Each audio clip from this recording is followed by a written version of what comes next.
Oke, bismillahirrahmanirrahim. Assalamualaikum warahmatullahi wabarakatuh. Ketemu lagi dengan fisika di bab usaha dan energi. Kali ini kita melanjutkan pertemuan sebelumnya. Ya. Sekarang di usaha dan energi pertemuan kedua. Kalau kemarin kita belajar tentang usaha, di mana usaha adalah W sama dengan F dikali S. Dan itu sudah lewat ya. Hari ini kita belajar tentang energi. Yang pertama adalah energi kinetik. Apa itu energi? Energi kinetik adalah energi yang muncul yang kaitannya dengan kecepatan.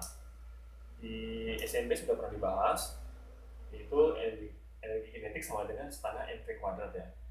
EK untuk energi kinetik dengan satuan joule, M adalah massa benda, satuan kilogram, kemudian ada V kecil ya. V kecil adalah singkatan dari velocity, adalah kecepatan benda meter per detik. Misalnya saya punya sebuah benda yang masanya 2 kg meluncur dengan kecepatan 5 meter per detik. Ditanya berapa EK-nya, energi kinetiknya berapa, maka langsung cari aja. EK sama dengan setengah mv kuadrat. M-nya 2 kg dikali V, yaitu 5 kuadrat, sama dengan 2 dikali 25 sama dengan 50 joule. Itu energi kinetiknya. Nah, setelah energi kinetik kita akan membahas tentang energi potensial. Oke, yang kedua adalah energi potensial gravitasi. Kalau tadi energi kinetik itu kaitannya dengan kecepatan benda, maka energi potensial gravitasi itu kaitannya dengan letak benda terhadap permukaan bumi, gitu ya. Jadi, misalkan sebuah benda, dia ada ya, ini bumi ya, ini bumi. Nah, ini si benda ada di sini. Nah, yang disebut dengan H itu ini H, ketinggian benda dari permukaan bumi dengan satuan meter. Otomatis jika sebuah benda berada tepat di muka bumi, maka H sama dengan 0. Otomatis energi potensial gravitasi juga hasilnya 0. Kenapa? Karena energi potensial gravitasi ternyata dirumuskan dengan EP sama dengan M kali G kali H, di mana EP adalah energi potensial dilambangkan di satuan adalah joule, lambangnya EP. Kemudian ada M, yaitu massa benda, satuan kilogram. Kemudian ada H, atau ketinggian benda. Betul lagi itu G, yaitu gravitasi bumi. Satuannya adalah meter per detik kuadrat. Jika tidak disebut di soal, maka G sama dengan 10 meter per detik kuadrat. Tapi jika disebut, terkadang G bisa disebut juga dengan 9,8 meter per detik kuadrat. SMA biasa pakai ini, 9,8. Tapi sekali lagi, jika di soal tidak disebut, maka pakai otomatis gunakan 10 pembulatan ini. Karena 98 juga sebenarnya pembulatan ini. 9,7 sekian dibuatkan jadi 9,8. Nah, misalnya begini, paham tadi ya, yaitu massa kali gravitasi bumi dikali H, yaitu ketinggian benda dari muka bumi. Jika bendanya tepat di atas muka bumi, maka H nilainya 0. Maka tidak memiliki energi potensial gravitasi karena EP menjadi 0. Oke, contoh soal. Misalnya sebuah benda, ini tanah gitu ya, bukan tanah, benda ada di atas. Tinggiannya berapa ini? Umpamanya tingginya 5 meter. Massa benda 4 kilogram. Ditanya berapa energi potensial? Langsung aja, EP sama dengan massa kali gravitasi kali H. Massa berapa? 4 kilogram. Gravitasi tidak disebut, berarti otomatis pakai angka 10. Tingginya berapa? 5 meter. 4 kali 10, 40 kali 5, 200 joule, lambangkan dengan J. Selesai. Nah, jika bendanya ada dari sini, otomatis kan EP sama dengan massanya berapa? 4 ya. Massa kali gravitasi 10 kali H-nya berapa? 0. Massanya menjadi 0 joule. Jadi energi potensial gravitasi bernilai nol apabila benda berada di tepat di atas muka bumi.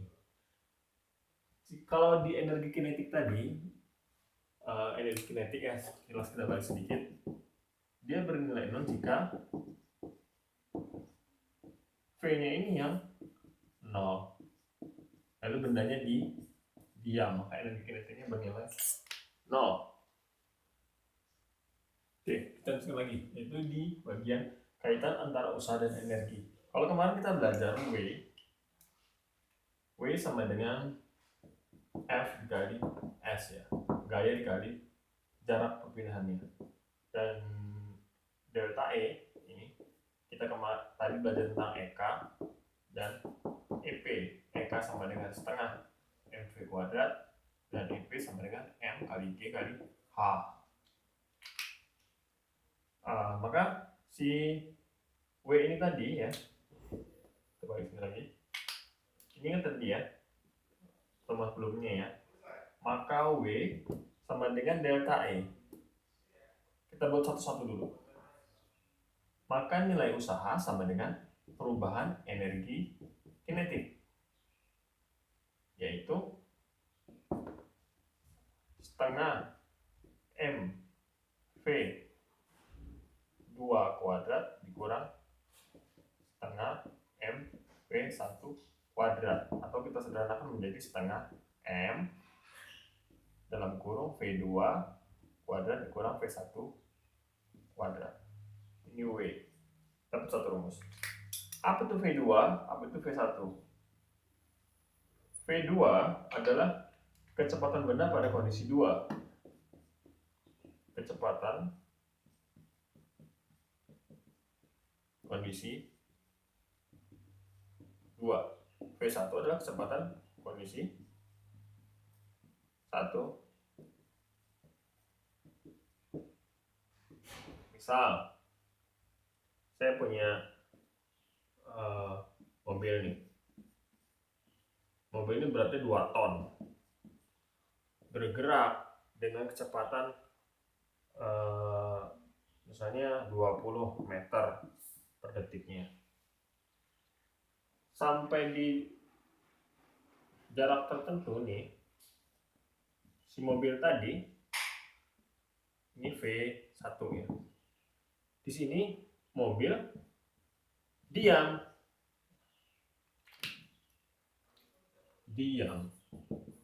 yaitu V2 sama dengan 0. Ditanya berapa usaha yang diperlukan agar mobil ini dari kecepatan 20 meter per detik menjadi kecepatan 0, menjadi diam. Kalau massa mobilnya 2 ton. Berapa usaha yang diperlukan untuk menghentikan mobil 2 ton ini? Maka rumusnya sederhana aja. Maka setengah 2 ton. 2 ton sama dengan 2000 kg ya. Jadi 2000 kg dikali V2 berapa?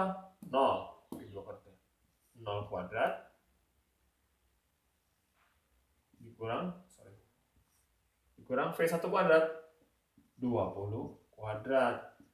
Jadi setengah kali 1000 dikali 0 dikurang 400,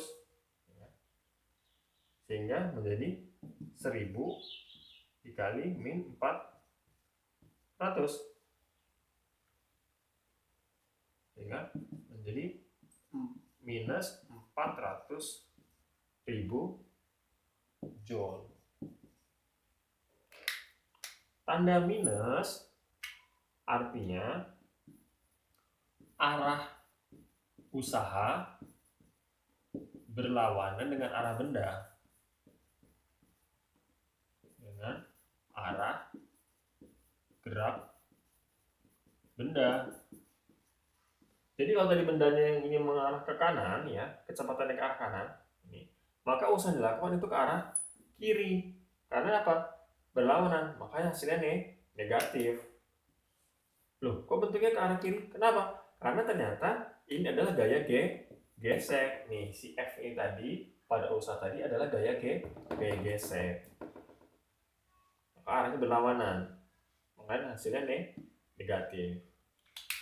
Kemudian ini kalau kita melihat usaha sebagai perubahan energi kinetik. Bagaimana jika ternyata usaha itu merupakan perubahan energi potensial? Jadi kan tadi kita bahas usaha sebagai perubahan energi kinetik atau energi potensial. Nah sekarang usaha juga ternyata menjadi bagian dari perubahan energi perubahan energi potensial, di mana EP, makanya ini saya anggap sudah ya, maka nilai W sama dengan energi potensial kedua dikurang energi potensial pertama, yaitu W sama dengan massa kali gravitasi kali H2 kurang massa kali gravitasi kali H1. Loh, kok kenapa hanya H yang berubah? Kenapa massa dan gravitasi tidak berubah? Karena bendanya masih benda yang sama. Masih benda inilah. Dan tempatnya juga tempat yang sama, massanya sama, lokasinya sama, otomatis pada kondisi kedua dan pertama massanya sama dan gravitasinya juga sama. Yang berubah apa? Yang berubah adalah ketinggiannya. Ini H2, yang ini H1, gitu ya. H1.